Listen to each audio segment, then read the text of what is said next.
The original design or the concept was based on my own clinical experience with my patients, doing an anterior interbody fusion in the lumbar spine. The current implant technology, unless screw fixation is utilized, generally requires posterior supplemental fixation.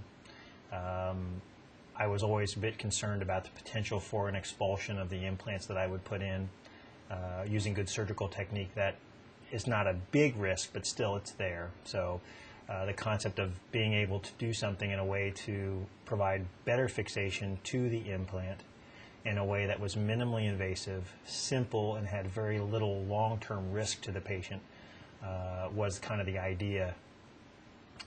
Using the available cortical bone within the lumbar spine and the anterior part of the spine as a buttress was the concept initially, rather than using a screw or plate design which sits on the anterior part of the lumbar spine where there is proximity and potential risk to the great vessels. I thought if we can figure out a way to get the plate internal within the disc space, still providing buttress, was the idea. So that kind of was the genesis for an original concept in my mind. And then I'd been working with Taken on some of the other products that you have, and thought I'll run it by your engineers. And so at a meeting at breakfast, we kind of hashed out the concept, and we all kind of scratched our heads at the end and said, yeah, that's a good idea. And from that point on, it became taking this concept and going through the process of, one, has somebody else already thought of it? If not, then how do we design it? What makes it simple?